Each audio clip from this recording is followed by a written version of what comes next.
Dead line తర్వాత ఒక్క దళమైనా మిగలాలి. బా, వాళ్ళు అంటుర్రా మీరే అంటుర్రా? మావోయిస్టుల కొత్త వ్యూహం, తమను నిర్మూలించలేరని మార్చి 31 తర్వాత సవాల్ విసిరే ఎత్తుగడ. తిరుపతి నేతృత్వంలో దళాలు కదులుతున్నట్లు గుర్తింపు. శబాష్ పోయిగా. ఇక మీకు ఉంటుంది ఇప్పుడు మళ్ళా. తిరుపతి ఎవరో కాదు, తెలంగాణ బిడ్డ, దళిత బిడ్డ, కోరుట్ల బిడ్డ. కేంద్ర కమిటీలోని తెలంగాణ వారు 4 లొంగుబాటుకు నో. డెడ్ లైన్ ముగిసే వరకు ప్రాణాలు కాపాడుకోవడంపైనే దృష్టి. దేశంలో నక్సలైట్లను అంతం చేసేందుకు కేంద్ర ప్రభుత్వం నిర్దేశించుకున్న గడువు అయిన మార్చి 31వ తేదీ తర్వాత కూడా మనుగడ సాగించి తమను నిర్మూలించడం సాధ్యం కాదని పాలకులకు సవాలు విసిరాలని మావోయిస్టులు భావిస్తున్నట్టు తెలిసింది. అందుకోసం పార్టీ అగ్రనేతలు కొత్త వ్యూహాలు సిద్ధం చేసినట్లు ఇటీవల లొంగిపోయిన కొందరు కీలక నేతల ద్వారా పోలీసులు తెలుసుకున్నట్లు సమాచారం.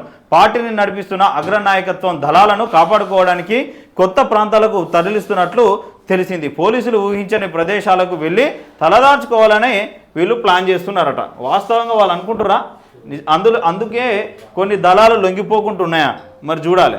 ఎందుకంటే కేంద్ర ప్రభుత్వం అమిత్ షా ఏం చెప్తా ఉన్నారంటే 2026 మార్చి 31 వరకు నక్సలిజం అనేది లేకుండా అంతం చేస్తామని అన్నారు. దాని తర్వాత దళం బతకాలని వీళ్ళు చేస్తూ ఉన్నారట. అదే మరి ఈ విధంగా దళాలకు పార్టీ సూచించినట్లు సమాచారం. మార్చి 31 లోపు ఆపరేషన్ కగార్ను పూర్తి చేసేందుకు భద్రతా బలగాలు అడవులను జల్లెడ పడుతున్నాయి. ఈ నేపథ్యంలో కొందరైన మైదాన ప్రాంతాలకు చేరి నమ్మకస్తుల సహకారంతో ప్రాణాలు కాపాడుకుని డెడ్ లైన్ దాటిన తర్వాత బయటకు వచ్చి మావోయిస్టు పార్టీని నిర్మూలించడం ప్రభుత్వ తరం కాదని సవాలు విసిరాలని ఆ పార్టీ అగ్రనాయకత్వం వ్యూహం పన్నిందని నిఘా వర్గాలు సమాచారం అందింది. కాగా తెలంగాణ, మహారాష్ట్ర, ఛత్తీస్గఢ్, ఒడిశా, జార్ఖండ్ రాష్ట్రాల్లో కొద్దిగా మిగిలిన మావోయిస్టులు సురక్షిత ప్రాంతాలను గుర్తించే పనిలో ఉన్నట్లు తెలిసింది. మావోయిస్టు పార్టీలో తెలంగాణలో మిగిలిన 17 మందిలో 8 మంది కీలక బాధ్యతలు నిర్వహిస్తున్నారు. కొత్త సారథిగా ప్రచారం అవుతున్న తిరుపతితో పాటు బడే చొక్కారావు, మిప్పిడి సాంబయ్య, లోకేటి చందర్రావుల ఆధ్వర్యంలో దళాలు కదులుతున్నట్లు నిఘా వర్గాలు అనుమానిస్తున్నాయి. కేంద్ర కమిటీలోని మిగిలిన 4 తెలంగాణ వాసులు లొంగుబాటుకు సిద్ధంగా లేరన్న సమాచారం పోలీసులకు అందినట్టు తెలుస్తున్నది.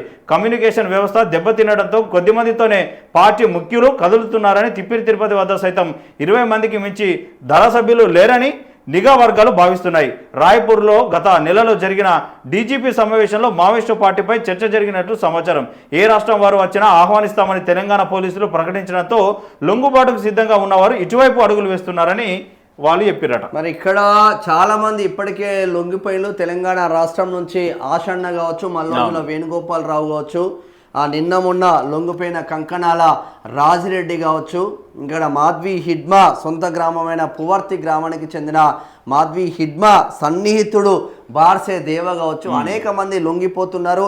ఎన్కౌంటర్లో చనిపోయిన ఇక్కడ కాపా కావచ్చు, పాక హనుమంత్ కావచ్చు, అలియాస్ గణేష్ కావచ్చు, చాలా మంది ఎన్కౌంటర్లో చనిపోయిన చాలా మంది లొంగిపోతున్న పరిస్థితులు ఉన్నారు. మరి కేంద్రానికే డెడ్ లైన్కే సవాల్ విసురుతున్న బిడ్డలు ఎవరైనా ఉన్నారంటే అది కూడా తెలంగాణ బిడ్డలనే చెప్పుకోవచ్చు. అంతే. తిరుపతి కావచ్చు, బడే చొక్కారావు కావచ్చు, వీళ్ళంతా ఏకంగా కేంద్రానికే సవాలు విసురుతా ఉన్నారు. మార్చి 31 తర్వాత ఒక్క దళమైనా ఉండాలి, అది తెలంగాణ దళమే అని చెప్పుకొస్తా ఉన్నారు. మరి అదే జరిగితే వీళ్ళంతా ఫెయిల్యూర్ అయినట్టేనా? మావోయిజం అనే పదమే లేకుండా, మావోయిస్ట్ అనే పదమే లేకుండా చేస్తా అని కంకణం కట్టుకున్న కేంద్ర మంత్రి అమిత్ షా మార్చి 31 లోపు కథం పట్టిస్తా అని చెప్పిండు. మరి మార్చి 31 తర్వాత ఉండరు అని కేంద్రం అంటే ఉంటారు అని తెలంగాణ అగ్రనాయకులు 4 అంటున్నారు. మరి ఎవరిది పై చేయి సాధిస్తారో చూద్దాం. ఆ తర్వాత వచ్చే లేఖలే కీలకంగా అవుతాయి. విడుదల లేఖల్ని బట్టి మనం చెప్పాలి. ఇక మార్చి 31 తర్వాత ఏప్రిల్ ఉంటుంది. ఏప్రిల్ 1 తారీఖు లేఖ రిలీజ్ అవుతుంది. ఏప్రిల్ ఫూల్ అంటారా మరి ఏమంటారు చూడాలి. ఏం జరుగుతుంది ఉంటుంది.